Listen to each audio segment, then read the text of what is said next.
jërëjëf Pape kaddu yu rafet na ma am bëgg tey di leen dalal yow sa team ñu ñëw fii tey siège groupe Promo Consulting fekk fi aussi ñëw a gën a jege sama collaboratrice ñoom ñëpp ñu am mbégte parce que say fans lañu say xarit lañu say sœur lañu kaddu yu rafet na li ngay waajal le 30 mars mën nangu ko ak mbégte bu rëy a rëy. merci yàlla dafa def xam naa wërsëg yee ànd rek mu tombé si yow ñu ko bëggoon def di ko waaj yàgg na trop. mais yàlla moo def nga décidé ko rek def ko bu ñu demee Bercy ba ñu paree Bercy nga demoon président la année prochaine moom dana defal benn événement bu mag parce que li ngay liggéey àdduna yëpp teg nañu seen bët. am nga générosité boo xam ne léegi mu def ñaar fukki at bu jot nga joxe ay raaya ay nit yoo xam ne dañ lay ràññee seen liggéey. yàlla dogal ginnaaw Youssou Ndour yow rek yaay tëgg événement yooyu kon nag mu nekk mérite ma xam la aussi yàgg na fekk naw nga wax naa la ko sànq si salle de conférence bi li tax ma jàpp la ñetti mbir moo tax ma jàpp la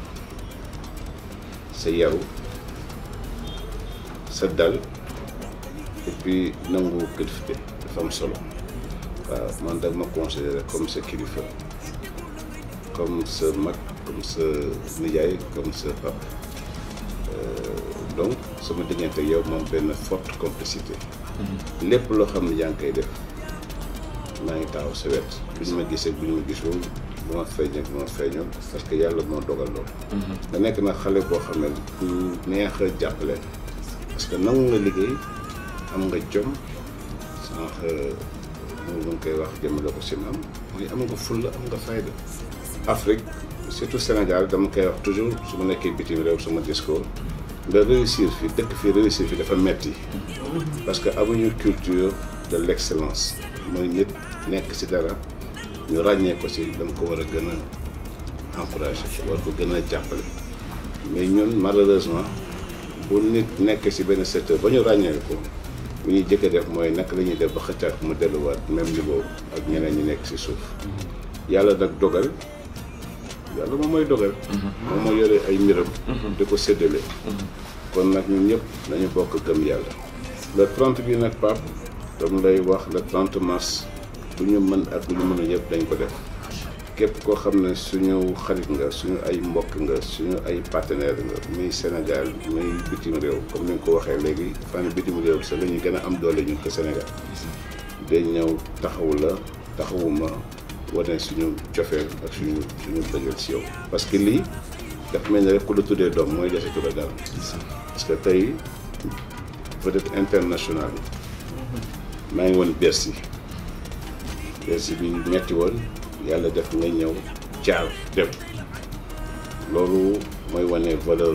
d'un grand homme bu mettee rek gëmal yàlla nga xuus comme ni nga koy woyee nga xuus kenn du la jàppale nga dem dafa am solo donc loolu tax ma gën la jàpp tey nag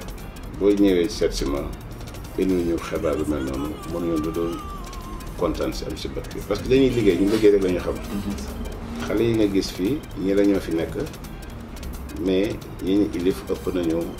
130 personnes waaw di si sant yàlla ñoom ñëpp ku si nekk nga am ay responsabilité yàlla dogal tamit ñu def ma seen kilifa comme ni ma defee seen kilifa ba nga xam ne lépp loo xam ne jëm na si man dañ si xiir donc ma leen di gërëm ñoom tamit xamal ne la Pape ñun ay agence su événementiel la ñu yore agence communication marketing lépp loo xam ne war na en terme de communication en terme de visibilité si bés bi dañ si jàpp def ko dañ ñëw dañ si def lu si war te dina xam ne aussi ay góor xam nga góor moom góor rek la mën a doon waaw ay góor rek ñoo mën a defante donc ñu lay sant di la gërëm comme ni nga ko defee ak ni nga ko waxee aussi may sant sa soxna bébé sonn na si lool suma xarit la nee na ma keroog comme ni nga ma wax rek na ma président amatuma papa sama papa nekkatu fi papa rek laa am mais jël naa la tey comme papa comme kilifa mu nit bu la waxee loolu nga nekk nit sa yaram war na daw donc tamit bébé maa ngi koy félicité di ko encouragé parce que ay ndaw ngeen wax naa la ko léegi vous avez un boulevard mooy yoon bi xàllal nañ ko liggéey rek teg def parce que di gën a metti def nga ko mooy ñu ràññee la si liggéey bi ngay def ràññee la fii ak bitim réew donc man li ma jàppalee say ñoo xam ne ñoo la mag ba tey ñu nekk si beneen niveau yàlla xam na ne yéen naa la loolu lu ko ëpp sax waaw yéen naa la ko parce que mérité nga ko te li nga def wala na tamit générosité la c'est bu ma lay xool sama xel day dem si sa xarit dem si yàlla si Amadou Diop xam ne suma rakk la ñoo bokk nekk bàyyi mënoon sa xarit ngay ñëw kër ga ngay nekk xale yu ndaw boobu xalaatoo sa affaire wéy waaw kay Madani ñi si nekk Dubaï yàlla di doxal àddina di dox ba tey kon nag mënuñu pap lu dul félicité la ñaanal la yow ak ñi ngay àndal en particulier Makhtar di sama doom aussi di sama jabaat yàlla yóbbu ñu si bés boobu ñu am si nam si séentu yëpp yàlla may ñu ko si en tout cas daal na sa xel dal xamal na ñun lépp lu ñu mën dañ ko def lu ñu mënoon sax dañ ko def pour bés bi nga génn si ak nam bu rëy nga xam ne aussi ñi nga amal affaire ay góor lañu te ñu dëkk si dëkk bi lañu waaw ñun duñ def bruit lu bëri xam nga tubaab dañuy wax rek tonneau vide yi rek ñooy def bruit waaw ñun dañu toog fu ñuy toog nekk en back office comme li ñuy wax mais di dawal li ñu war a def ñu def ko di si gis résultat chaque jour donc nag maa ngi lay santaat Pape si seet bi ñu seet si tey nga xamal ne on est à ta disposition toute l'équipe est à ta disposition muy meen la directrice exécutive di Amsita la directrice des opérations di Loti coordonnatrice di Boubou Ndiaye di ministre cabinet ak ñëpp ñoom ñëpp daal ku si nekk ñu ngi sa disposition commencé nañu déjà sa liggéey ak bébé déjà donc daal xamal ne daal ñun ñëpp ñu ngi sa ginnaaw den la gunge